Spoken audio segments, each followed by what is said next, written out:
Card, Aadhaar updation തുടങ്ങിയ സേവനങ്ങൾക്ക് Q നിന്നും അടുത്തോ? എങ്കിൽ ഇനി അത് വേണ്ട. എസ് ഓൺലൈൻ സർവീസ് ഹബ് നിങ്ങൾക്ക് പരിഹാരം നൽകുന്നു. എല്ലാവിധ സേവനങ്ങളും ഇനി ഒരൊറ്റ കുടക്കീഴിൽ. ഉടൻ തന്നെ അടുത്തുള്ള എസ് ഓൺലൈൻ സർവീസ് ഹബിൽ സന്ദർശിക്കുക. Contact number 8330846476 9895549683.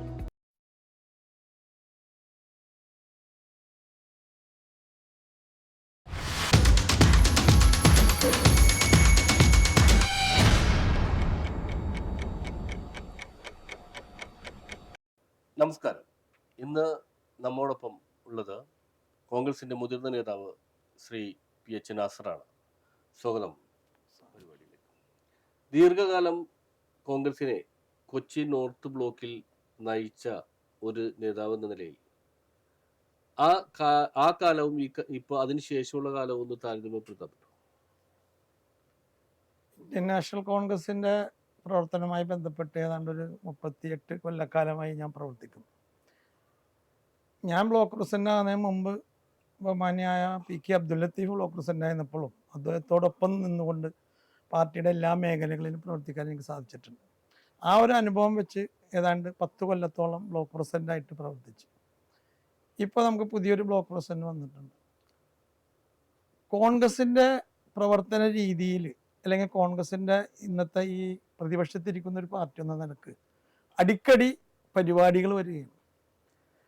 മുൻകാലങ്ങളിലെല്ലാം ഒരു പ്രതിപക്ഷത്തിന് വീണ് കിട്ടുന്ന ഒരു വിഷയമായിട്ട് ദിവസങ്ങളോളം സമരവുമായി നമുക്ക് രംഗത്തിറങ്ങാമെങ്കിൽ ഇന്ന് ഒരു ദിവസം തന്നെ 2-3 വിഷയങ്ങൾ വരുന്നത് കൊണ്ട് സമരം നമുക്ക് മുന്നോട്ട് കൊണ്ടുപോകുന്നതിൻ്റെ ഒരു വലിയ പ്രശ്നമുണ്ട്. അതിൻ്റെ ഒരു പ്രവർത്തനത്തിൻ്റെ ഒരു മാറ്റമല്ലാതെ കോൺഗ്രസിൻ്റെ പ്രവർത്തനം വേറെ രീതിയിലൊരു മാറ്റം ഞാൻ കാണുന്നില്ല. പക്ഷേ പൊതുവിൽ വിലയിരുത്തുമ്പോൾ കൊച്ചി നോർത്ത് ബ്ലോക്കിലെ, ഞാൻ സൗത്ത് ബ്ലോക്കിനെ പറയുന്നില്ല, കൊച്ചി നോർത്ത് ബ്ലോക്കില് കോൺഗ്രസിന്റെ പ്രവർത്തനങ്ങളിൽ വലിയ ഒരു ഒരു ഒരു ഒരു ലാഗിങ് വന്നിട്ടുണ്ട്.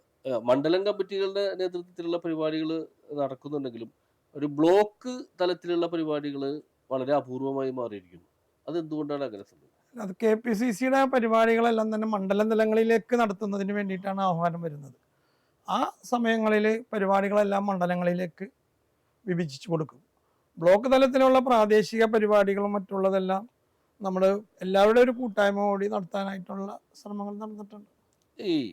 ഇന്നും കോൺഗ്രസിന്റെ ബ്ലോക്ക് പ്രസിഡന്റ് എന്ന് പറയുമ്പോൾ നമുക്ക് എല്ലാവർക്കും പെട്ടെന്ന് ഓർമ്മ വരുന്ന പേര് PH നാസർ എന്നാണ്.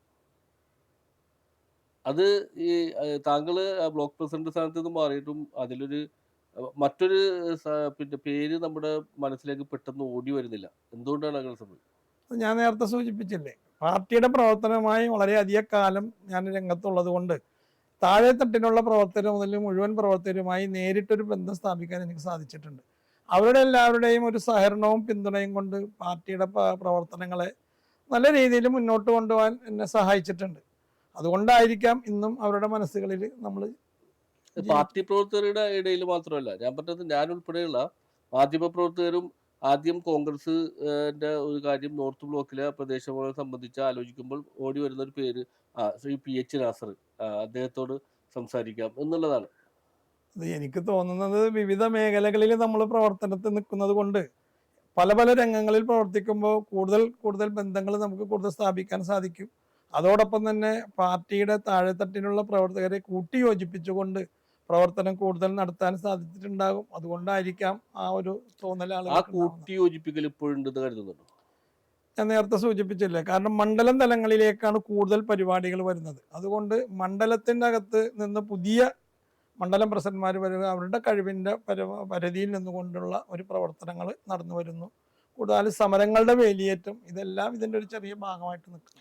ഈ നോർത്ത് ബ്ലോക്കിനെ സംബന്ധിച്ചിടത്തോളം നോർത്ത് ബ്ലോക്കിൽ ഇപ്പോൾ തദ്ദേശ സ്വയംഭരണ തെരഞ്ഞെടുപ്പ് ഇനി ഏതാനും മാസങ്ങൾക്കുള്ളിൽ നമ്മുടെ മുമ്പിലേക്ക് കടന്നു വന്നിട്ടുണ്ട്.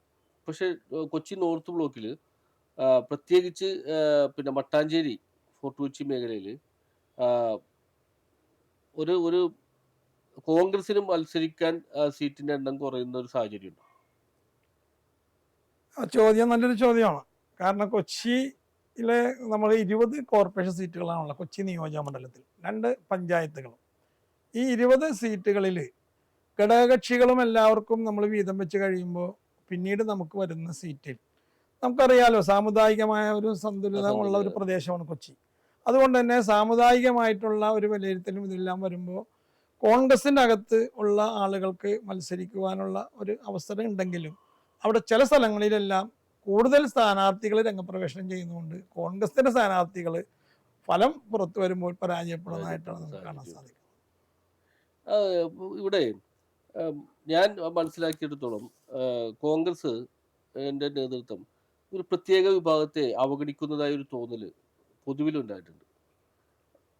ഇത് മറ്റുള്ള ആളുകളും പറയണതായിട്ട് നമുക്ക് മനസ്സിലാക്കാൻ സാധിച്ചിട്ടുണ്ട്. പക്ഷെ കോൺഗ്രസ് നേരത്തെ ഞാൻ പറഞ്ഞ എല്ലാ ആളുകളെയും കൂട്ടിപ്പിടിച്ചുകൊണ്ട് ഒരു സാമുദായിക തുല്യത കാണുന്ന ഒരു പാർട്ടിയാണ്.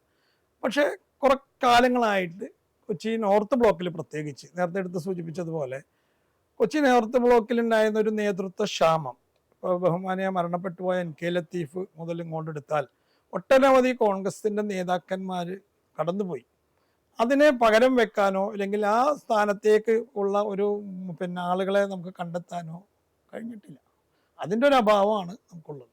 ഈ എന്തുകൊണ്ടിട്ടാണ് ഒരു KPCC മെമ്പർ സ്ഥാനം കൊച്ചി നോർത്ത് ബ്ലോക്കിൽ നിന്ന് അല്ലെങ്കിൽ കൊച്ചിയിൽ നിന്ന് ഒരു കിട്ടാത്തത്? കൊച്ചിക്കാരുടെ അല്ലെങ്കിൽ കൊച്ചി ആ ബ്ലോക്കിലെ ഒരു നേതാവിന് KPCC മെമ്പർ സ്ഥാനം കിട്ടാത്തത്? കഴിഞ്ഞ കാലം വരെ ബഹുമാനിയായ TY യൂസഫ് KPCC എക്സിക്യൂട്ടീവ് അംഗമായിരുന്നു. അദ്ദേഹം സ്വമതയാ ഞാൻ എൻ്റെ ഒരു പ്രായം കണക്കിൽ വെച്ചുകൊണ്ട് പുതിയ തലമുറകൾ കടന്നു വരട്ടെ എന്നുള്ളൊരു ആശയം വെച്ചുകൊണ്ടാണ് അദ്ദേഹം അതിൽ നിന്ന് പിന്മാറിയത്. പിന്നീട് പാർട്ടിയുടെ പരിഗണനകളെല്ലാം വന്നപ്പോൾ കൊച്ചിയിലില്ലാത്ത ആളുകൾ ആ സ്ഥാനത്തേക്ക് കടന്നു. എന്തുകൊണ്ടാണ് അങ്ങനെ സംഭവിക്കുന്നത്? അങ്ങനെ ഒരു നേതാവ് ഇല്ലാത്തതുകൊണ്ടിട്ടാണ് അങ്ങനെ KPCC മെമ്പർ സ്ഥാനത്തേക്ക് പരിഗണിക്കാൻ കഴിവുള്ള ആരും ഇല്ലാത്തതുകൊണ്ടിട്ടാണ്? തീർച്ചയായിട്ടും അതല്ല. പാർട്ടിയിൽ ഒട്ടനവധി കഴിവുറ്റ ആളുകളുണ്ട്. അതിൻ്റെ ഉദാഹരണങ്ങളൊക്കെ നമുക്കിവിടെ കണ്ടുവരുന്നുണ്ട്. പക്ഷേ നമ്മൾ നേരത്തെ പറഞ്ഞ കഴിവുറ്റ ആളുകളും പാരമ്പര്യമുള്ള ആളുകളെയും പരിഗണിക്കുമ്പോൾ നമുക്ക് ഈ ആളുകളെ ഉൾപ്പെടുത്താതെ അല്ലെങ്കിൽ പുറത്തുനിന്നുള്ള ആളുകൾക്ക് ഇത് വീതം വെക്കേണ്ടി വരുന്നതായിട്ടാണ് നമുക്ക് മനസ്സിലാക്കുന്നത്. അല്ല, അത് സാധാരണ പ്രവർത്തകർക്കിടയിൽ ഒരു അതൃപ്തിക്ക് കാരണമാവില്ല? തീർച്ചയായിട്ടും പ്രാദേശികമായിട്ടുള്ള പ്രവർത്തകരുടെ ഇടയിൽ, പ്രത്യേകിച്ച് തെരഞ്ഞെടുപ്പ് കാലഘട്ടത്തിലെല്ലാം പ്രാദേശികവാദം ഉയർന്നു വരുന്ന ഈ സന്ദർഭത്തിൽ പ്രാദേശികമായിട്ടുള്ള ആരെങ്കിലുമൊക്കെ ആളുകൾ ഉണ്ടാകണം എന്ന് ഒട്ടനവധി പ്രവർത്തകർ ആഗ്രഹിക്കുന്നുണ്ട്. പല സന്ദർഭങ്ങളിലും അത്തരം അഭിപ്രായങ്ങൾ പങ്കുവെക്കാറുണ്ട്. ഇതെല്ലാം നേതൃത്വത്തെ അറിയിച്ചിട്ടുണ്ടോ എപ്പോഴെങ്കിലും? നേതൃത്വത്തിനോട് ഇത്തരം കാര്യങ്ങളെ അറിയിക്കുമ്പോൾ അതിനുള്ള പരിഹാരങ്ങളെ അവർ തീർച്ചയായിട്ടും കാണും, അതിനുള്ള പരിഹാരങ്ങൾ നടത്തും എന്നുള്ള രീതിയിൽ തന്നെയാണ് അവർ പറഞ്ഞിരിക്കുന്നത്. അതിനുള്ള ശ്രമങ്ങളും നടന്നു വരുന്നുണ്ട്. ഇപ്പൊ താങ്കൾ തന്നെ ബ്ലോക്ക് പ്രസിഡന്റ് സ്ഥാനത്ത് നിന്ന് മാറിയതിനു ശേഷം മറ്റൊരു സ്ഥാനത്തേക്ക് ഇതുവരെ പാർട്ടി പരിഗണിച്ചിട്ടില്ല. മാറിയ ബ്ലോക്ക് പ്രസിഡന്റുമാരുടെ എല്ലാവരുടെ അവസ്ഥ ഇത് തന്നെയാണെന്നാണ് ഞാൻ അന്വേഷിച്ചിടത്തോളം അറിഞ്ഞത്. ഇത്രയും നാള് ഈ പാർട്ടിയെ നയിച്ച ആളുകളെ ഒന്നുമില്ലാതെ വെറുതെ ഇങ്ങനെ നിർത്തുന്നത് പാർട്ടിക്ക് അഭികാമ്യമാണെന്ന് കരുതുന്നുണ്ടോ? ഞാൻ UDF ചെയർമാനായിട്ട് ഏതാണ്ട് ഒരു 3.5 കൊല്ലക്കാലം ഇരുന്ന ആളാണ്. അതോടൊപ്പം തന്നെ കോൺഗ്രസിന്റെ ബ്ലോക്ക് പ്രസിഡന്റ് സ്ഥാനത്ത് വരുന്ന നമ്മൾ പ്രവർത്തിച്ച് കഴിഞ്ഞ തെരഞ്ഞെടുപ്പുകളിൽ ഏതാണ്ട് ഒരു 5 തെരഞ്ഞെടുപ്പുകളുടെ പ്രധാന ചുമതല ഓഫീസിലിരുന്ന കാര്യങ്ങൾ നമ്മളിപ്പോൾ ഈ കഴിഞ്ഞ തെരഞ്ഞെടുപ്പ് അടക്കം നമ്മൾ നടത്തിയിട്ടുണ്ട്. അപ്പോൾ അത്തരം ചുമതലകളെല്ലാം തന്നെ പാർട്ടി നമുക്ക് നൽകുന്നുണ്ട്. ആ ഒരു പാർട്ടി നമ്മൾ ആ രീതിയിലാണ് നമ്മൾ ഓരോ ചുമതല നൽകുന്നു. അത് വളരെ ആത്മാർത്ഥത്തോടെ വളരെ സത്യസന്ധമായി നമ്മൾ നിർവഹിക്കുന്നുണ്ട്. ഇനിയിപ്പോ ഈ മാറിയ ബ്ലോക്ക് പ്രസിഡന്റുമാരുടെ ഘടകം എന്ന് നിശ്ചയിക്കും? അത് ഇന്ത്യൻ നാഷണൽ കോൺഗ്രസിന്റെ ഒരു തീരുമാനം KPCC തലത്തിൽ ഉണ്ടാകുന്നത് അനുസരിച്ച്. ഇപ്പൊ AICCയുടെ ദിന ക്യാമ്പില് പാർട്ടിയെ അടിമുടി ശക്തിപ്പെടുത്താനുള്ള തീരുമാനമാണ് എടുത്തിട്ടുള്ളത്. ഒരുപക്ഷെ ചില DCC പ്രസിഡന്റുമാർ ഉൾപ്പെടെയുള്ളവർ അല്ലെങ്കിൽ ബ്ലോക്ക് പ്രസിഡന്റുമാർ ഉൾപ്പെടെയുള്ളവർ മാറാനുള്ള സാധ്യതയുണ്ട്. ഇന്നലെ ന്യൂസിലും നമ്മൾ കണ്ട് AICCയുടെ ബഹുമാന്യായ ജനറൽ സെക്രട്ടറി പറഞ്ഞ് കേരളം ഉൾപ്പെടെയുള്ള സംസ്ഥാനങ്ങളിൽ പാർട്ടിയെ ശക്തിപ്പെടുത്തുന്നതിന് DCC തലം മുതലുള്ള ഒരു പുനഃസംഘടന ഉണ്ടാകും. അത്തരം സംഘടനകൾ ഉണ്ടാകും തന്നെയാണ് ഞങ്ങൾ വിശ്വസിക്കുന്നത്. ആ പുനഃസംഘടനയിൽ ഇപ്പോ ഘടകം നിശ്ചയിക്കപ്പെടാത്ത മുൻ ബ്ലോക്ക് പ്രസിഡന്റുമാരൊക്കെ ഉണ്ടാകും എന്നുള്ള പ്രതീക്ഷയാണ്. അതല്ല, പാർട്ടി അവരുടെ പ്രവർത്തനത്തിന്റെ മെറിറ്റ് നോക്കി പാർട്ടിയുടെ തീരുമാനം എന്താണോ ആ തീരുമാനം അനുസരിച്ച്. കറകളെന്നൊരു പാർട്ടിക്കാരൻ എന്ന നിലയിലാണ് ഇങ്ങനെ പറയണതെന്ന് എനിക്ക് മനസ്സിലായി. പാർട്ടിക്ക് വേറൊരു കേട്. പക്ഷേ പൊതുവിലുള്ള ഒരു സംസാരം ഇത്രയും നാള് ഇത്തരം പാർട്ടിക്ക് വേണ്ടി ത്യാഗം സഹിച്ച മുൻ ബ്ലോക്ക് പ്രസിഡന്റുമാരെ ഇങ്ങനെ നിർത്തുന്നത് ശരിയല്ല എന്നുള്ളത് പൊതുവിൽ പാർട്ടി പ്രവർത്തകർക്കിടയിലുള്ള ഒരു വികാരമാണ്. കഴിഞ്ഞ പ്രാവശ്യത്തെ ബ്ലോക്ക് പ്രസിഡന്റ്മാരെ മാറ്റിയപ്പോഴും ഏതാണ്ട് ഒരു കൊല്ലങ്ങൾക്ക് ശേഷമാണ് അവർക്ക് സ്ഥാനമാനങ്ങൾ കിട്ടിയത്. ഇപ്പോഴും നമ്മുടെ കേരളത്തിലെ ഈ 280ഓളം ബ്ലോക്ക് പ്രസിഡന്റ്മാര്, പക്ഷെ ഇത് 2 കൊല്ലമായില്ലേ? ഒരു 1.5 കൊല്ലത്തോളമായി. പക്ഷേ നമ്മുടെ എല്ലാ എറണാകുളം ജില്ലാ കമ്മിറ്റിയിലുള്ള മുഴുവൻ പരിപാടികളിലും നമ്മളെ ഉൾപ്പെടുത്തുകയും ജില്ലയുടെ എല്ലാ പരിപാടികളും അവിടെ ജില്ലാ എക്സിക്യൂട്ടീവ് കമ്മിറ്റിയിൽ മുഴുവൻ ഞങ്ങളെ അറിയിക്കുകയും ഞങ്ങളെ ഉൾപ്പെടുത്തുകയും ചെയ്യുന്നുണ്ട്.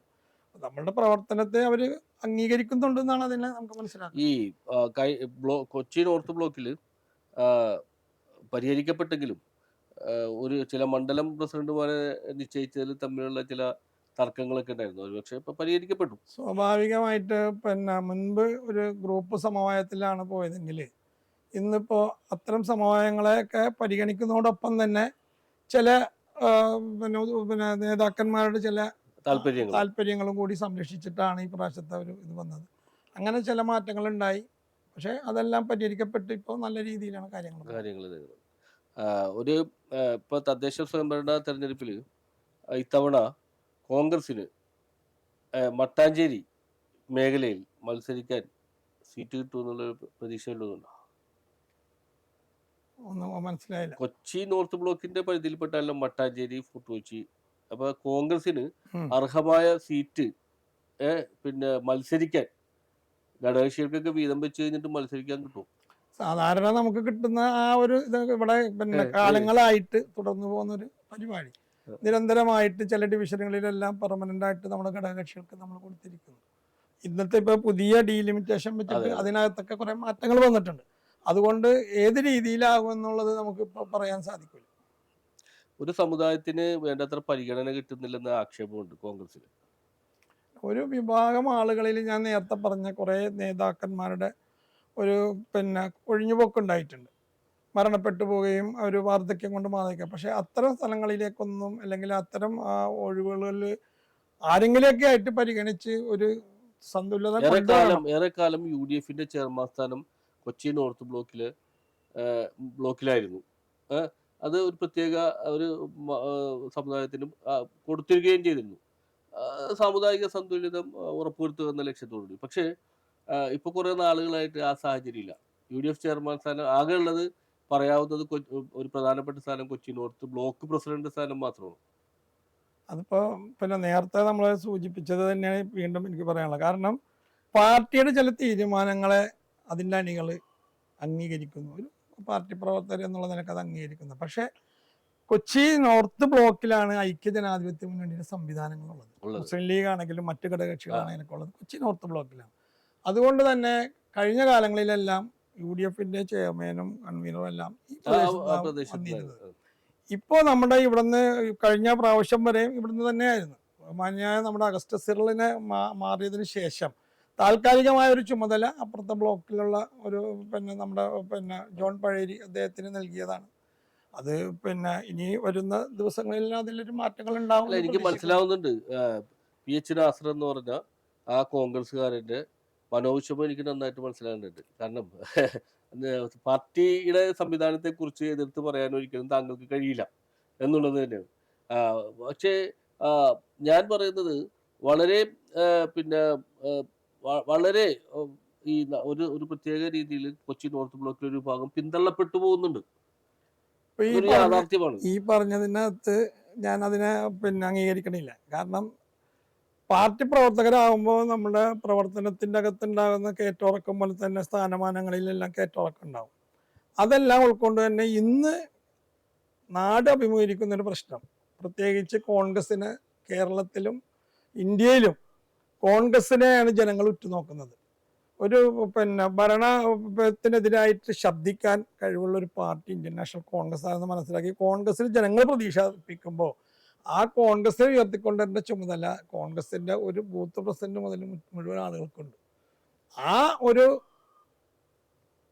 കാര്യങ്ങളെ മുന്നിൽ നിർത്തിക്കൊണ്ടുള്ള ഒരു പ്രവർത്തനമാണ് നമ്മൾ മുന്നോട്ട് കൊണ്ടുപോകുന്നത്. ഓക്കെ, അത് അംഗീകരിച്ചു, താങ്കൾ പറഞ്ഞത് അംഗീകരിച്ചു.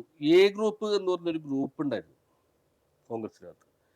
ഈ നോർത്ത് ബ്ലോക്കിൽ ഇപ്പോൾ എ ഗ്രൂപ്പിന്റെ ഒരു പ്രസക്തി എന്താണ്?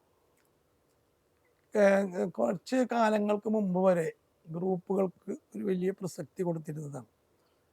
കോൺഗ്രസിനെ ഇപ്പൊ ഈ അടുത്ത കാലത്ത് ഗ്രൂപ്പിന് അതീതമായി കോൺഗ്രസിനെ സ്നേഹിക്കുന്ന ഒരു വിഭാഗം നേതാക്കന്മാരും പ്രവർത്തകരും കൂടുതലായി അത്തരം ആശയങ്ങളിലേക്ക് പോകുന്നുണ്ട്. പക്ഷെ എങ്കിലും നിലവിൽ ഉണ്ടായിരുന്ന ആ ഒരു സംവിധാനത്തിനകത്ത് നിന്നുകൊണ്ട് ഗ്രൂപ്പുകൾക്ക് അതീതമായുള്ളൊരു പ്രവർത്തനമാണ് എല്ലാ ഭാഗത്തു നിന്നും വരുന്നത്. ആ നേരത്തെ പറഞ്ഞ ആ വിഭാഗം ഇന്നും അത്തരത്തിലുള്ള ആളുകൾ പാർട്ടിയുടെ ചട്ടക്കൂടിൽ നിന്ന്, പാർട്ടിയുടെ അച്ചടക്കത്തിന്റെ അകത്ത് നിന്നുകൊണ്ട് പ്രവർത്തിക്കുന്നുണ്ട്. ഈ അതിനകത്ത് തദ്ദേശ സ്വയംഭരണ തെരഞ്ഞെടുപ്പിൽ ഏകദേശം പല സ്ഥാനാർത്ഥികളെ നിശ്ചയിച്ചു കഴിഞ്ഞൊക്കെ ഒരു ഒരു ഒരു റൂമർ ഉണ്ട്. ഈ ആളുകളുടെ പറയണതല്ല യാഥാർത്ഥ്യം. ഇവിടെ കോർപ്പറേഷന്റെ ഇവിടുത്തെ ചുമതല ബഹുമാനിയായ പ്രതിപക്ഷ നേതാവ് നമ്മുടെ കൊച്ചിൻ കോർപ്പറേഷൻ തെരഞ്ഞെടുപ്പിന്റെ ചുമതല. അദ്ദേഹം അതുമായി ബന്ധപ്പെട്ട് DCCയിൽ ഒട്ടനവധി യോഗങ്ങൾ വിളിക്കുകയും ഓരോ പ്രദേശത്തും അതിനുള്ള ഒരു കോർ കമ്മിറ്റി ഒക്കെ ചെയ്തിട്ടുണ്ട്. ഇവിടെ ആര് സ്ഥാനാർത്ഥിയായി വന്നെങ്കിലും അവരുടെ ഒരു മേൽനോട്ടത്തിലുള്ള ഒരാൾ വരുള്ളൂ. അല്ലാതെ പഴയ കാലത്ത് പറയണത് പോലെ അവിടെ താൻ ഇവിടെ നീ എന്ന് പറയുന്ന ആ ഒരു സംവിധാനം ഈ തെരഞ്ഞെടുപ്പിൽ ഉണ്ടാവില്ല എന്ന് പൂർണ്ണമായി വിശ്വസിക്കുന്ന ആളാണ് ഞാൻ. വിമതശല്യം ഉണ്ടാവുമെന്ന് തോന്നണ്ട. സ്വാഭാവികമാണല്ലോ, കോൺഗ്രസിന് അത്ര ഒരു ജനാധിപത്യം ഉള്ള, ഞാൻ ആദ്യമേ പറഞ്ഞില്ലേ, ജനാധിപത്യം കൂടുതലുള്ള ഒരു പാർട്ടി എന്നുള്ള നിലക്ക് ആർക്കും ആരെയും എവിടെയും നിയന്ത്രിക്കാൻ പറ്റാത്തൊരവസ്ഥയിലേക്കാണ്. അങ്ങനെ വിമതനായിട്ട് മത്സരിച്ചിട്ട് ജയിക്കുകയോ തോക്കുകയോ ചെയ്താലും പ്രശ്നമില്ല, വീണ്ടും കോൺഗ്രസിൽ പ്രവർത്തിക്കാം. അതാണല്ലോ കഴിഞ്ഞ കാലങ്ങളിലെ അനുഭവങ്ങൾ നമ്മളെ മനസ്സിലാക്കുന്നത്. അപ്പൊ അതുകൊണ്ട് തന്നെ അത്തരം ആളുകൾക്ക് അനാവശ്യമായ ഒരു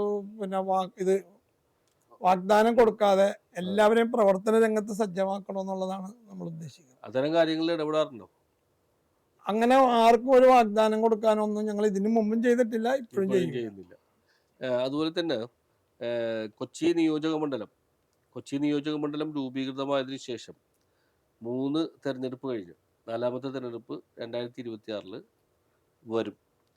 ഇതിൽ ഒരു തവണ ഡൊമിനിക് പ്രസന്റേഷൻ UDF സ്ഥാനാർത്ഥിയായി മത്സരിച്ച് ജയിച്ചു. പക്ഷെ 2 തവണ LDFന്റെ സ്ഥാനാർത്ഥി KJ മാക്സ് വിജയിക്കുകയും ചെയ്തു. 4ാമത്തെ തവണ ഇത് UDFന് തിരിച്ചു പിടിക്കാൻ കഴിയുമെന്ന് പ്രതീക്ഷിക്കുന്നുണ്ട്. ഈ രാഷ്ട്രീയമായിട്ടുള്ള ഒരു തെരഞ്ഞെടുപ്പ് ആണെങ്കിലാണ് നമ്മൾ മുൻകാലങ്ങളിൽ നമ്മുടെ ഇവിടെ വിലയിരുത്തിയിരുന്നത്. നമുക്കറിയാലോ, കൊച്ചിയിൽ ഒട്ടനവധി പ്രഗത്ഭരായ നേതാക്കന്മാർ പ്രവർത്തിച്ചൊരു പ്രദേശമാണ്. MK രാഘവൻ വക്കീൽ മുതൽ TM അബു, TM മുഹമ്മദ് മുതലുള്ള ഒട്ടനവധി സക്രിയ സെറ്റ്, ഹംസക്കുഞ്ഞടക്കമുള്ള ആ ഒരു കാലഘട്ടങ്ങളെല്ലാം മാറി ഇന്ന് രാഷ്ട്രീയത്തിന് അതീതമായി വ്യക്തിബന്ധങ്ങൾക്കും മറ്റു പലതിനും പ്രാമുഖ്യം കൊടുക്കുന്ന ഒരു രീതിയിലേക്കാണ് മാറുന്നത്. കഴിഞ്ഞ കാലങ്ങളിൽ ആ 2 തെരഞ്ഞെടുപ്പുകളിലും പ്രതീക്ഷകൾക്ക് അപ്പുറത്തായിരുന്നു റിസൾട്ട് വന്നത്. പക്ഷെ ഇന്നത്തെ ഒരു അവസ്ഥ എന്ന് പറഞ്ഞാൽ ജനം ഈ ഭരണത്തിന് 100% നിരാകരിച്ചിരിക്കണം. അടിക്കടി ഉണ്ടാകുന്ന ഓരോരോ വിഷയങ്ങൾ അത് ഒരിക്കലും മറ്റുള്ള സാധാരണക്കാരന് മനസ്സിലാകാത്ത രീതിയിലുള്ള വലിയ വലിയ പ്രശ്നങ്ങളാണ് വരുന്നത്. ഇത് ജനങ്ങൾ കാണുകയും, പഴയ കാലമല്ല, പത്രങ്ങൾ വായിച്ചുള്ള അറിവല്ല, ദൃശ്യമാധ്യമങ്ങളിലൂടെ എല്ലാം ജനങ്ങൾ മനസ്സിലാക്കുന്നത്. അതുകൊണ്ട് ജനങ്ങൾ ഈ ഗവൺമെന്റിനെതിരെ വിധി എഴുതാൻ ജനങ്ങൾ തയ്യാറാണ്. അല്ല, ഭരണവിരുദ്ധ വികാരം നിലവിൽ നിൽക്കുന്നുണ്ട്. ഉണ്ടെന്ന് താങ്കൾ പറയുന്നു. ഞാൻ പറയാം, ഞങ്ങൾക്ക് ഉണ്ടെങ്കിൽ പറയാൻ പറ്റുള്ളൂ. ഉണ്ടെങ്കിൽ കൊച്ചിയിൽ ജയിക്കാമെന്നാണ്. അല്ല, അതാണ് പറഞ്ഞത്, അത് നിലവിൽ നിൽക്കുന്നുണ്ട്. അതിനെ വോട്ടാക്കി മാറ്റാൻ കോൺഗ്രസ് പ്രവർത്തകരുടെ അല്ലെങ്കിൽ UDFന്റെ പ്രവർത്തകരുടെ ഒരു കൂട്ടായ്മ അനിവാര്യമാണ്. അല്ല, അതിന് കഴിയുമെന്ന് പ്രതീക്ഷിക്കുന്നുണ്ടോ? തീർച്ചയായിട്ടും. നമ്മളെപ്പോഴും ഒരു ശുഭാപ്തി വിശ്വാസത്തിലല്ലേ നമുക്ക് പ്രവർത്തനം മുന്നോട്ട് കൊണ്ടുപോകാൻ സാധിക്കുള്ളൂ. കഴിഞ്ഞ 2 തെരഞ്ഞെടുപ്പിലും അത് ഉണ്ടായിരുന്നില്ല. കഴിഞ്ഞ തെരഞ്ഞെടുപ്പുകളിൽ ഉണ്ടായിരുന്നു എന്നാണ് നമ്മൾ വിശ്വസിക്കുന്നത്. പക്ഷേ എവിടെയൊക്കെ അടിയൊഴുക്കുകൾ നടന്നതിന്റെ ഞാൻ ചോദിച്ചത് ആ അടിയൊഴുക്ക് പിടിച്ചു നിർത്താൻ നമുക്ക് കഴിയുമോ?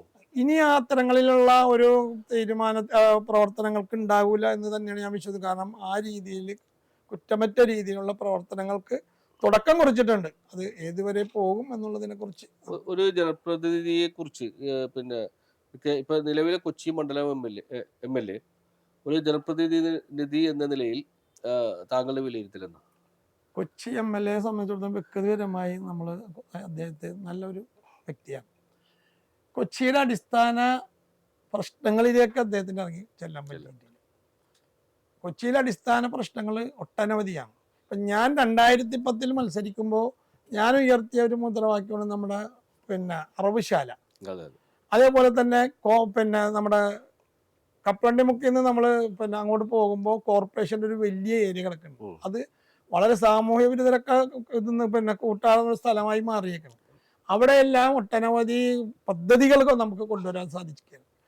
നമുക്ക് ഒരു റോഡുകൾ നീളെ നമുക്ക് ബസ് സ്റ്റാൻഡുകളും വിളക്കുകാലുകളെല്ലാം നിർമ്മിച്ചിട്ടുണ്ട്. അതെല്ലാം അഭിനന്ദനാർഹമാണ്. പക്ഷേ ജനങ്ങൾക്ക് അടിസ്ഥാന സൗകര്യങ്ങൾ അതിന്റെ ഇടയ്ക്ക് 4 ബസ് സ്റ്റോപ്പുകൾ പോയിട്ടുണ്ട്. അത് അതിനെക്കുറിച്ചിട്ടും ഇത് ജനങ്ങളുടെ ഇടയിൽ സംസാരമുണ്ട്. അതിൽ അടിസ്ഥാന സൗകര്യങ്ങൾ, ജനങ്ങൾക്ക് വേണ്ട അടിസ്ഥാന സൗകര്യങ്ങൾ വികസിപ്പിക്കാനായിട്ട് അദ്ദേഹത്തിന് സാധിച്ചിട്ടില്ല. അത് ഞാൻ എടുത്തു പറയാൻ കാരണം, ഞാൻ കഴിഞ്ഞ അതിന് മുമ്പുണ്ടായിരുന്ന MLA കൂടെ 5 കൊല്ലം ഞാൻ ഓഫീസിൽ പ്രവർത്തിച്ച ആളാണ്. നമ്മൾ ഏറ്റവും അവസാനം നമ്മളൊരു മിനി പിന്നെ സിവിൽ സ്റ്റേഷന് വേണ്ടി നമ്മൾ ഫണ്ട് ചെയ്യും. അത് MOP ഒക്കെ ചെയ്തതാണ്. പക്ഷെ ആ സ്ഥലവും കണ്ടെത്തിയതാണ്. പക്ഷെ നമുക്കത് നടപ്പിലാക്കാൻ പറ്റിയില്ല. കോടതി, നമ്മുടെ ഹൈക്കോടതി ജഡ്ജി വന്ന് നമുക്ക് കല്ലിട്ട് അതിന്റെ പണി തുടങ്ങിയതാണ്. തൊട്ടടുത്തുള്ള അമ്പലത്തിന്റെ ഒരു സ്റ്റേജിന്റെ മുകളിലാണ് ഇന്നും അത് നിൽക്കുന്നത്. ആ സ്റ്റേ വെക്കറ്റ് ചെയ്യാനോ അത് ഗവൺമെന്റ് അതിന് മുൻകൈ എടുക്കാനോ ആയിട്ട് ഈ 10 കൊല്ലക്കാലം 9 കൊല്ലക്കാലമായിട്ട് അതിന് ശ്രമിച്ചിട്ടില്ല. അങ്ങനെ ഒട്ടനവധി പ്രശ്നങ്ങൾ, അടിസ്ഥാന പ്രശ്നങ്ങൾക്ക് പരിഹാരം കണ്ടിട്ടില്ല. ഇത് തന്നെ ഈ നേരത്തെ CSML ഫണ്ട് നമ്മുടെ ഈ മട്ടാഞ്ചേരി പ്രദേശത്ത് വന്നതുകൊണ്ട് കുറെ എല്ലാ റോഡുകളും കാണകളും ലൈറ്റുകളും എല്ലാം ഉണ്ടായി എന്നല്ലാതെ നഗരസഭ അതുകൊണ്ടെങ്കിലും ഈ ജനപ്രതിനിധികൾ പിടിച്ചു നിൽക്കണമെന്നല്ലാതെ കൗൺസിലർമാർ അതിലുപരി അത് തന്നെ ഒട്ടനവധി മറ്റുള്ള പ്രവർത്തനങ്ങൾക്കും ആളുകൾക്ക് സഹായകമായിട്ടുണ്ട്. തീർച്ചയായിട്ടും പോരായ്മയുള്ളൂ. ഇപ്പൊ അവസാനം കൊണ്ടുവന്ന് വെച്ചിരിക്കുന്ന ബഡ്ജറ്റ് ചർച്ച ഇപ്പൊ നിങ്ങളിവിടെ നടത്തി, കൊതുക് കടി കൊണ്ട് ജനങ്ങൾക്ക് നിൽക്കാൻ പറ്റാത്ത നമ്മുടെ കൊച്ചിയിൽ 12 കോടി രൂപ കൊതുക് നിർമ്മാർജ്ജനത്തിന് ഇപ്പോ പാസ്സാക്കി. കാരണം ഇനി 6 മാസം കഴിഞ്ഞ് തെരഞ്ഞെടുപ്പ് തന്നെയാണ്, അത് നടപ്പിലാക്കേണ്ട കാര്യമില്ല. ബസ് സ്റ്റാൻഡ് നമ്മൾ അന്ന് പിന്നെ ഡൊമിനിക് പ്രസന്റേഷൻ MLA ആയിരുന്ന സമയത്ത് മട്ടാഞ്ചേരിയിൽ ബസ് സ്റ്റാൻഡ് പണിയാനുള്ള രൂപരേഖ എല്ലാം റെഡിയായതാണ്. അതും അവിടെ ഈ പറഞ്ഞ അമ്പലക്കാരുടെ ഒരു ചെറിയ എതിർപ്പ് കൊണ്ടാണ് അവിടെ നിൽക്കേണ്ടി വന്നത്. അതൊന്നും ഫോളോ അപ്പ് ചെയ്ത് അതൊന്നും നടപ്പിൽ വരുത്താനായിട്ട് നമുക്ക് പറ്റില്ല. ഇപ്പൊ 5 കോടി രൂപ ബസ് സ്റ്റാൻഡ് ചെയ്തിട്ടുണ്ട്. അതുപോലെ തന്നെ പിന്നെ ചിരി വരുന്നത്, ഞാൻ 2 പ്രാവശ്യം നമ്മളെ പിന്നെ ഇതിന്റെ ടൂറിസം ഇതിന്റെ കമ്മിറ്റിയിൽ ഇരുന്നിട്ടുള്ള ആളാണ്. വെറുതെ പ്രശ്നമാണ് ആ കമ്മിറ്റി. ഇന്നും ആ ബീച്ച് കിടക്കുന്ന ആ കിടപ്പ് കണ്ട 10 കോടി രൂപ ബീച്ചിന്റെ നവീകരണത്തിന് ഉണ്ട്. വിദേശികൾ വന്നിട്ട് വീഡിയോ ചെയ്ത് ലോകം മുഴുവൻ നമ്മുടെ പ്രദേശത്തിനെ വളരെ മോശമായിട്ട് ചിത്രീകരിക്കുന്ന അവസ്ഥ വന്നിട്ട് പോയി. യാഥാർത്ഥ്യം അവർ പറയണതാണ്. അപ്പോൾ അതിന് പോലും ഒരു ഇത് കാണാൻ നമുക്ക് സാധിച്ചിട്ടില്ല. ഈ അതിന് ഒരു നോഡൽ ഓഫീസറെ വെച്ച് അദ്ദേഹത്തിനൊരു ശമ്പളം വെച്ച് അത് ശമ്പളം കൃത്യമായിട്ട് പോവുകയൊക്കെ ചെയ്യുകയും അതുകൊണ്ട് യാതൊരു പ്രയോജനവും കൊച്ചിക്ക് ഉണ്ടായിട്ടില്ല. ആ രീതിയിലാണ് നമ്മുടെ ഇപ്പോഴത്തെ ഈ കാര്യങ്ങൾ മുന്നോട്ട് പോകുന്നത്. ഇപ്പൊ ഈ നമ്മളോട് ഈ MLA പ്രവർത്തനത്തിൽ പ്രധാനമായിട്ട് പറയുന്ന റോഡും കുടിവെള്ള ക്ഷാമം പരിഹരിച്ചെന്നൊക്കെയാണ് പറയുന്നത്. ഒരു മേഖലയിലേക്ക് പോകുമ്പോൾ ചിലപ്പോൾ അത് നടന്നിട്ടുണ്ടാകാം. പക്ഷെ മട്ടാഞ്ചേരിയെ സംബന്ധിച്ചിടത്തോളം പ്രത്യേകിച്ച് ഇപ്പം ഞാൻ താമസിക്കുന്ന ഡിവിഷൻ, ഞാനൊരു 3-3.5 കൊല്ലമായിട്ട് കുപ്പിവെള്ളം മേടിച്ചാണ് ഉപയോഗിക്കുന്നത്. 3.5 കൊല്ലം മേലായി കുപ്പിവെള്ളം മേടിച്ചാൽ ഉപയോഗിക്കണം. എൻ്റെ വീട്ടിൽ വരുന്നത് 5-ാം ഡിവിഷനിൽ ഡെപ്യൂട്ടി മേയർ ഡിവിഷനാണ്. CSML ഫണ്ട് കിട്ടിയ ഡിവിഷനാണ്. പുതിയ റോഡ് മുതൽ മട്ടാഞ്ചേരി ബസാർ വരെ താഴ്ന്നു കിടക്കുന്ന ചെറിയ കാനകളാണ്. ഒരു ചെറിയ മഴ പെയ്താൽ പോലും വെള്ളക്കെട്ടുകൾ ഉണ്ടാകുന്നത്. 2 സ്കൂളുകൾ, ആരാധനാലയങ്ങൾ, ഒട്ടനവധി പേര് കേട്ട കായിസിന്റെ ഹോട്ടൽ ഉൾപ്പെടെയുള്ള വലിയ വലിയ ഭക്ഷണശാലകൾ, ഇതെല്ലാം നിലകൊള്ളുന്നൊരു റോഡാണ്. പക്ഷേ ഈ ഫണ്ട് ഉപയോഗിച്ച് അവിടുത്തെ ഒരു സ്ലാബ് മാറ്റിയിട്ട് കാണ കോരാൻ പോലും ഈ ഡെപ്യൂട്ടി മേയറിന് സാധിച്ചില്ല. ഈ ഫണ്ട് ഉണ്ടായിട്ട് പോലും അതിന് സാധിച്ചില്ല. അതെല്ലാം അതാണ് ഞാൻ പറഞ്ഞത്, പ്രാദേശികമായിട്ടാണെങ്കിലും സംസ്ഥാനത്തിന്റെ ഭരണത്തിലാണെങ്കിലും ജനങ്ങൾ പൊറുതിമുട്ടിയിരിക്കുന്ന ഒരു അവസ്ഥയാണ്. അത് ഉപയോഗിക്കാൻ നമുക്ക് സാധിച്ചാൽ തീർച്ചയായിട്ടും വലിയ മാറ്റങ്ങളുണ്ട്. ഉപയോഗിക്കാൻ സാധിക്കുമെന്നാണ് വിചാരിക്കുന്നത്. വിശ്വാസം അത് തന്നെയാണ്. അതുപോലെ താങ്കൾ ഈ സെൻട്രൽ ജമാഅത്ത്, കൊച്ചി താലൂക്ക് സെൻട്രൽ ജമാഅത്ത് കൗൺസിലിന്റെ പ്രസിഡന്റായിട്ട് കുറേ നാളുകളായിട്ടിരിക്കുന്നത്, ഇതുവഴി ഒരുപാട് കാര്യങ്ങൾ ചെയ്യുന്നുണ്ട് സമൂഹത്തിന്. ഇപ്പോൾ ഈ ലഹരിയുമായി ബന്ധപ്പെട്ടിട്ടുള്ള ചില തീരുമാനങ്ങൾ സെൻട്രൽ ജമാഅത്ത് കൗൺസിൽ എടുക്കുകയും അത് പിന്നെ മഹല്ല് കമ്മിറ്റികൾ നടപ്പാക്കാൻ തീരുമാനിക്കുകയും ചെയ്തിട്ടുണ്ട്. അതല്ലാതെ വേറെ എന്തൊക്കെ പ്രവർത്തനങ്ങൾ ഈ ലഹരിയുമായി ബന്ധപ്പെട്ട് ഇനി നടത്തും? ഈ കൊച്ചി താലൂക്ക് ജമാഅത്ത് കൗൺസിലിൻ്റെ പ്രവർത്തനം കാലങ്ങളായിട്ട് നമ്മൾ വിവിധ തട്ടുകളിലാണ് ആ ഒരു വിഭാഗം നിൽക്കുന്നത്. അവരെല്ലാവരെയും കോർത്തിണക്കിക്കൊണ്ട്, അതായത് ഇന്ത്യയിൽ ഒരു ഫാസിസ്റ്റ് ഗവൺമെൻറ് വന്നപ്പോൾ പ്രാദേശികമായിട്ട് ന്യൂനപക്ഷങ്ങൾക്ക് എല്ലാം ഉണ്ടാകുന്ന ഒരു വലിയ പ്രശ്നങ്ങളെ നേരിടാൻ വേണ്ടി മുഴുവൻ ന്യൂനപക്ഷ സമുദായങ്ങളെയും കോർത്ത് പിടിച്ചു കൊണ്ടിട്ട് നമ്മൾ ഇതിനു മുൻപ് ഒട്ടനവധി പരിപാടികൾ നടത്തിയിട്ടുണ്ട്. അപ്പോൾ മണിപ്പൂർ വിഷയത്തിൽ മുഴുവൻ പള്ളികളിലെ മെമ്പറിന് താഴെ നിന്നുകൊണ്ട് നമ്മൾ അതിൻ്റെ ഒരു പ്രതിഷേധ യോഗങ്ങൾ എല്ലാ പള്ളികളിലും നമ്മൾ സംഘടിപ്പിച്ചു.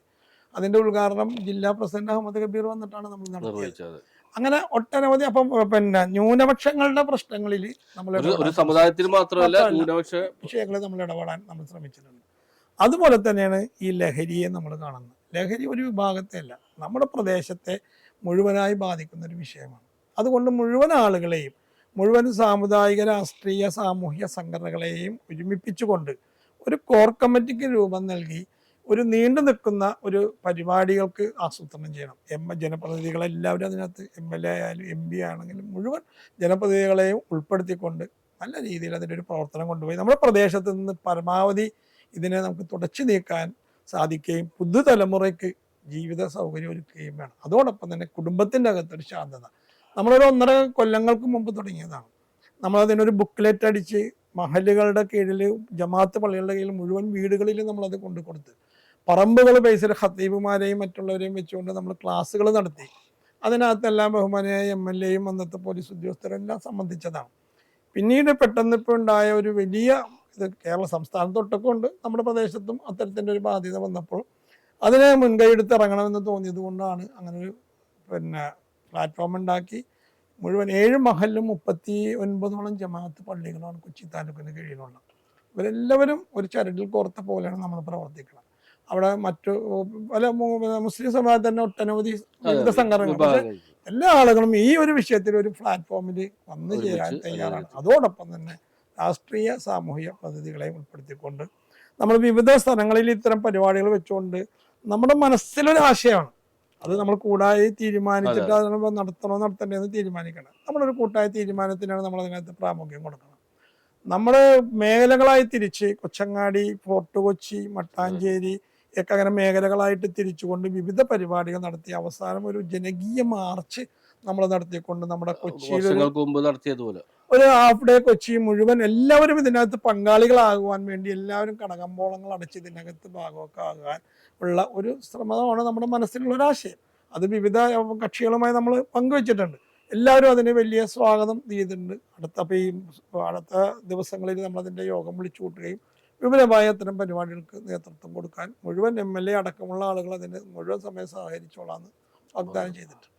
കൊച്ചി നഗരസഭ കൗൺസിലർമാരിൽ കോൺഗ്രസിന്റെ കൗൺസിലർമാരെ, കൊച്ചി നോർത്ത് ബ്ലോക്കിലെ കോൺഗ്രസിന്റെ കൗൺസിലർമാരെ വിലയിരുത്തുമ്പോൾ എന്താണ് പറയാനുള്ളത്? നമ്മുടെ ഈ 5 പേരെല്ലാം 5 സൈസാണല്ലോ, പക്ഷേ ഈ 5 പേരും കൂടി കൂടുമ്പോഴാണ് ഈ കൈക്കൊരു ശക്തി വരുന്നത്. അപ്പോൾ അതങ്ങനെ നമുക്ക് ഓരോരുത്തരെ വേർതിരിച്ച് നമുക്ക് പറയാം. പക്ഷെ എങ്കിലും നല്ല പ്രവർത്തനങ്ങൾ കാഴ്ചവെച്ച ആൾക്കാരെ എന്നും ജനങ്ങളും സംഘടനകളെല്ലാം അഭിനന്ദിച്ചിട്ടുണ്ട്. അപ്പം അത്തരം പ്രവർത്തനങ്ങളിൽ നമ്മളിപ്പോൾ ഈ പ്രദേശത്ത് ഒട്ടനവധി, ഇപ്പം ഞാൻ പറയാതെ നിങ്ങൾക്കറിയാം, സംസ്ഥാന ഗവൺമെൻറ് അവാർഡ് വരെ ഏറ്റുവാങ്ങിയ ആളാണ് 10ാം ഡിവിഷനിലെ കൗൺസിലർ. അപ്പോൾ ആ രീതിയിൽ അദ്ദേഹത്തിൻ്റെ പ്രവർത്തനത്തെ വലിയ രീതിയിൽ നമ്മളത് കാണണം. കാരണം എനിക്കതിൻ്റെ അകത്തൊരു അഭിമാനം എന്ന് പറഞ്ഞാൽ അദ്ദേഹം കൗൺസിലറായി വരാൻ ആഗ്രഹിച്ച ഒരാളാണ് ഞാൻ. അപ്പൊ അദ്ദേഹത്തിന്റെ പേര് നിർദ്ദേശിച്ചപ്പോ അന്നത്തെ പല ആളുകളിലും ഒരു ആശങ്കയുണ്ടായി, ഈ ആള് എങ്ങനെ കൗൺസിലർ, എന്താണ് ഈ പറഞ്ഞത് എന്നുള്ള രീതിയിലൊക്കെ നമ്മുടെ ഒരു ഇത്. പക്ഷെ ആത്മാർത്ഥമായി പ്രവർത്തനത്തിൽ നമുക്ക് പ്രായപരിധിയോ അല്ലെങ്കിൽ മറ്റുള്ളതോ ഒന്നും ഇല്ല എന്ന് തെളിയിച്ച ഒരു കൗൺസിലറാണ് അദ്ദേഹം. അയാളുടെ പ്രവർത്തനം അഭിനന്ദനാർഹമാണ്. അതോടൊപ്പം തന്നെ മറ്റു കൗൺസിലർമാരും മറ്റ് 4ാം ഡിവിഷനും മറ്റുള്ള ഡിവിഷൻ 3 ഒക്കെ ആണെങ്കിലും ആ രീതിയിലുള്ള പ്രവർത്തനങ്ങളുണ്ട്. പക്ഷേ ചില സന്ദർഭങ്ങളിലെല്ലാം ജനങ്ങളുടെ സംശയം ശരിയാണോ എന്ന് തോന്നുന്ന രീതിയിൽ, കാരണം എല്ലാവരും ഇവരെല്ലാം ഒരു കെട്ടാണോ എന്ന് തോന്നുന്ന രീതിയിലാണ് ആളുകളുടെ സംസാരം നടക്കുന്നത്. അതിന് ചില സന്ദർഭങ്ങളിലെല്ലാം ഇവർ തന്നെ അതിന് വഴിമരുന്ന്. കോർപ്പറേഷന്റെ പ്രവർത്തനത്തിന് പൂർണ്ണമായും നമ്മൾ തൃപ്തരല്ല. കാരണം ചവറ് നീക്കത്തിന്, ചവറ് കത്തിയത് ഒരു സുപ്രഭാതത്തിൽ ചവറ് കത്തിച്ചു എന്നാണ് കോൺഗ്രസ് പറയുന്നത്. ഇവർ പറഞ്ഞത് കത്തി. എന്തായാലും അതിന്റെ പാപഭാരം ഏൽക്കുന്നവരാ സാധാരണക്കാരായ ജനങ്ങൾ. 150 രൂപ വെച്ച് ദിവസം നമ്മൾ കൊടുക്കണം. എല്ലാ ദിവസവും വീട്ടിൽ നിന്ന് കൃത്യമായി ചവറ് കൊണ്ടുവരുന്ന ആ സ്ഥലത്ത് ഇന്ന് ആഴ്ചയിൽ പ്ലാസ്റ്റിക് ഇന്ന ദിവസം, തുണികൾ ഇന്ന ദിവസം, ചവറുകൾ ഇന്ന, അത് വേർതിരിച്ച് വെക്കണം. ഇത് കൂടാതെ കൃത്യമായി നമ്മൾ പൈസ കൊടുക്കണം. എന്നിട്ട് പോലും എല്ലാ പ്രദേശത്തും ചവറിൻ്റെ കൂമ്പാരമായിരിക്കണം. ചവറിൻ്റെ കൂമ്പാരം. ഞാൻ ഈ നേരത്തെ പറഞ്ഞ തോട്ടർ ഓഫീസിൻ്റെ അകത്ത് ഈ ഇപ്പൊ നമ്മൾ കത്തിയ സ്ഥലത്തിനേക്കാൾ കൂടുതൽ ചവറ് കിടപ്പുണ്ട്. അല്ല, അത് ഒരു പക്ഷേ അങ്ങനെ സംഭവിച്ചുകൂടായില്ല. കോർപ്പറേഷൻ ഓഫീസുകളിനകത്ത് ഒട്ടനവധി, ഞങ്ങൾ പല പ്രാവശ്യം നമ്മൾ അതിന് സമരം നടത്തിയതാണ്. ചവറുകൾ ടൗൺ ഹാളില്, ഇന്ത്യയുടെ ആദ്യത്തെ പ്രധാനമന്ത്രിയുടെ പേരുള്ള നെഹ്റു മെമ്മോറിയൽ ടൗൺ ഹാളിന്റെ അകത്ത് ചവറ് കൂമ്പാരം ഇരുന്ന് നവീകരണം കാരണം ഇപ്പൊ അതെടുത്ത് മാറ്റിയതാണ്. അപ്പോ ഇതെല്ലാം ഈ പ്രദേശത്തെ ആളുകളോട് കാണിക്കുന്ന അവഗണന. നമ്മുടെ നാട്ടില് ഒരു അറവുശാല എത്രയോ വർഷങ്ങളായി ഒരു അറവുശാല ഇല്ലാതായിട്ട്. ഇതില് ഒരു സമീപനവും ആരും സ്വീകരിക്കുന്നില്ല. ശരിക്കും പറഞ്ഞിട്ടുണ്ടെങ്കിൽ നമ്മൾ കഴിക്കുന്ന മാംസാഹാരം എന്ത് ധൈര്യത്തിൽ കഴിക്കാൻ കഴിയും? 2010 ആ ഡിവിഷനില് UDF സ്ഥാനാർത്ഥിയായിട്ട് മത്സരിക്കാൻ എനിക്ക് അവസരം കിട്ടിയതാണ്. അന്ന് ഞാൻ വെച്ച പ്രധാന ഒരു വിഷയമാണ് നമുക്ക് ഈ അറവുശാല അവിടെ പണിയണം. അതിനുള്ള ഒരു നീക്കങ്ങളെല്ലാം നമ്മൾ നടത്തി. പക്ഷേ കാലങ്ങളായിട്ട് LDFന്റെ ഒരു വിഭാഗം തന്നെ മറ്റേ മാറി മാറി വരുന്ന അവർ തന്നെ കൊണ്ടു നടന്നിട്ടും ഇതിന് ഒരു പരിഹാരം കാണാൻ നമുക്ക് സാധിച്ചില്ല. അത് ഇപ്പോൾ ചവറ് കൂമ്പാരത്തിനുള്ളൊരു സ്ഥലമായിട്ട് മാറ്റി. അതിനെതിരെ ആ പ്രദേശത്തുള്ള ജനങ്ങളുടെ ഒരു വലിയ പ്രതിഷേധങ്ങളുണ്ട്. വലിയ പ്രതിഷേധങ്ങളെ ഉണ്ടാക്കാനായിട്ട് സാധിക്കണില്ല. അത്തരം പ്രാദേശിക വിഷയങ്ങളിൽ ഇടപെടാനായിട്ട് പ്രതിപക്ഷത്തിരിക്കുന്ന കക്ഷികളെന്ന നിലക്ക് കോൺഗ്രസിനോ അല്ലെങ്കിൽ മറ്റു ഘടകകക്ഷികൾക്കോ സാധിക്കുന്നില്ല എന്ന് തന്നെയാണ് എൻ്റെ അഭിപ്രായം.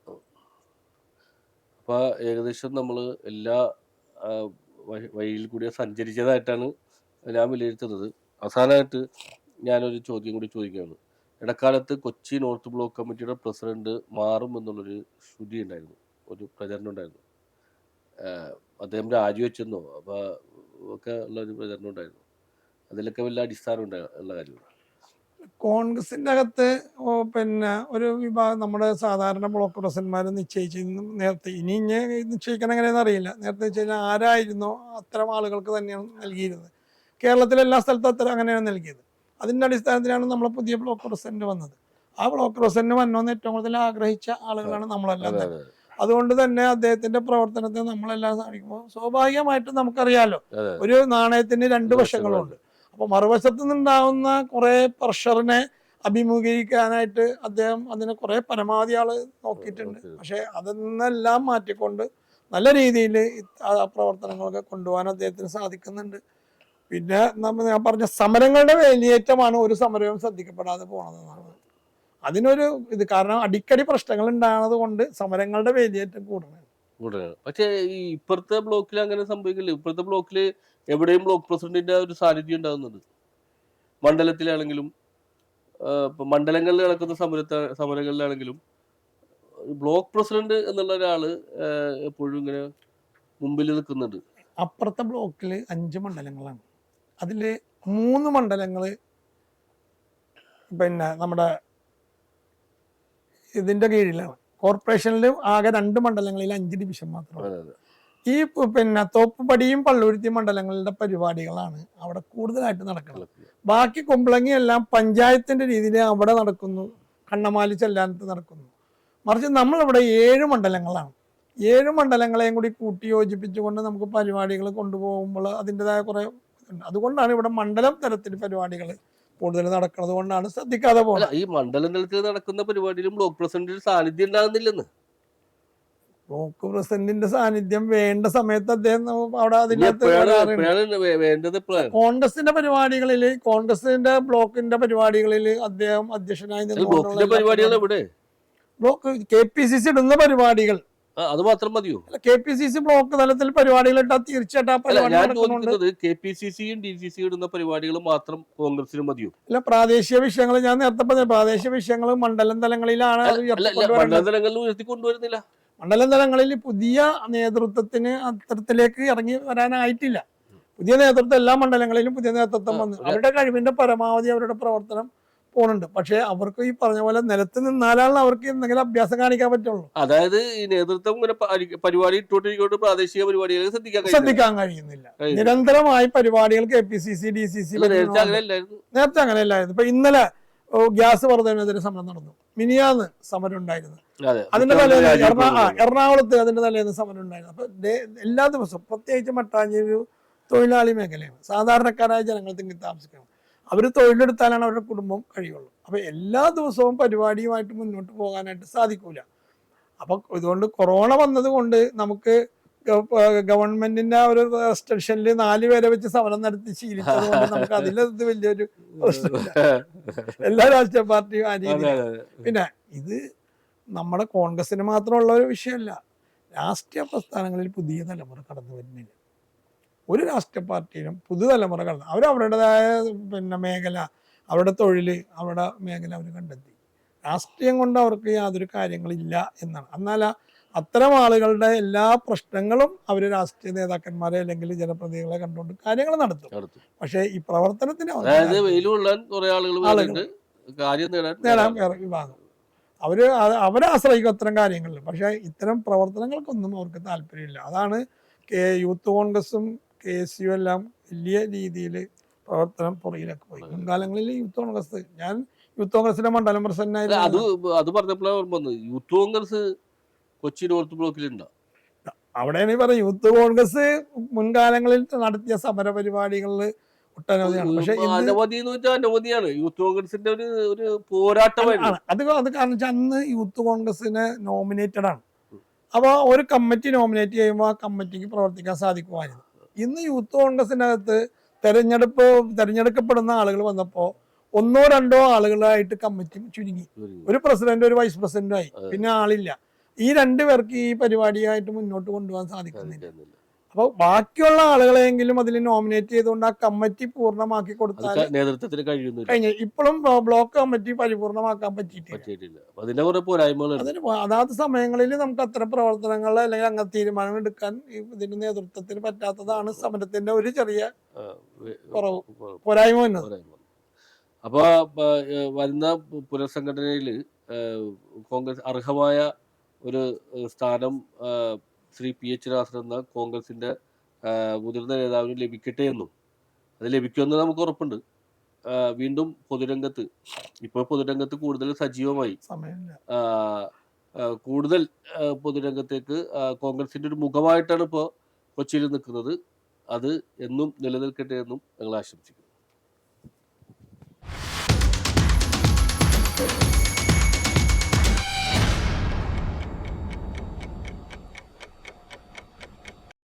gram മുതൽ പാദസരങ്ങൾ, വളകൾ, 1/2 gram മുതൽ സ്റ്റഡുകൾ, 2000 രൂപ മുതൽ റിങ്ങുകൾ, 1 ഗ്രാമിൽ തുടങ്ങുന്ന മാലകൾ, നെക്ലസുകൾ, 9000 രൂപ മുതൽ ഡയമണ്ട് നെക്ലസുകൾ, 1 ലക്ഷം മുതൽ ആരംഭിക്കുന്ന വെഡിംഗ് സെറ്റുകൾ. കൂടാതെ നിങ്ങളുടെ പഴയ സ്വർണത്തിന് ഏറ്റവും ഉയർന്ന മൂല്യവും. Maharaja Gold and Diamonds, toll junction, Edappally, Palluruthy, Tripunithura, Kalady, Eramalloor, Aroor പള്ളി, തുറവൂർ, തൃശൂർ.